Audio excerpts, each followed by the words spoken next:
President Zelensky has arrived at Downing Street to meet with the Prime Minister alongside the French President and the German Chancellor. He's here to try and put the issue of Ukraine back on the table and try and figure out a way that the Europeans can work with the Russians, come to the negotiating table to bring this war to an end. I spoke with President Zelensky today and he seemed very confident, more upbeat than I've ever seen him, and that's really because the Ukrainians are starting to make gains in the battlefield. And of course, we've seen the development of their drone technology, which frankly, NATO, the West, Gulf Arab states are now looking to develop and adopt in the way that the Ukrainians have. So they're looking to Ukrainian technology in a way that we've never seen before. We show that our drones will come to them cities. I said to the city because we already did it during long period of time, villages and etc. We responded small cities, but they live in St. Petersburg and they live in Moscow and they don't think what's going on in other cities of Russia. So we tried it to show them that we will be closer and closer and will bring back their war on the territory from where this war came to us. I also asked President Zelensky about the letter he wrote to Vladimir Putin, and I described the letter as cheeky. Vladimir Putin described the letter as rude. Just have a listen to what he had to say about it. You referenced his age, for example, the number of years he's been in power. You said you've been in power for 26 years. And you didn't read first version.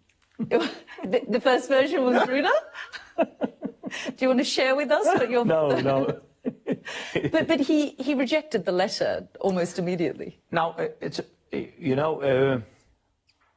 I sent a letter, open letter, because I don't know if he will read, or not. Open letter, it means that he has to answer. I wanted very much to send him that to stop play these games and answer. If it's public letter, he has to answer. He has to answer. In recent days, there have been rumors that the Russian oligarch Roman Abramovich has met with President Zelensky. I asked him about that, and I asked him whether Roman Abramovich is now a go-between. He came to Kiev.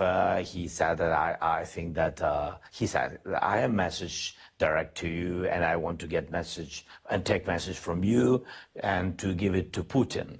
But he said that it has to be silently, without any kind of public messages. I said, look, it's your choice. Okay, for us it doesn't matter, public or unpublic. I said to him about Donbass, it was the key message.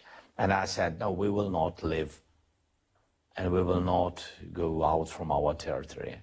No, we will not give you a victory such way, and you will not get it. So is he a go-between now? What Between you and Vladimir Putin, he's going back and forth? I don't know. When he got message from me, he said he will go directly to Putin.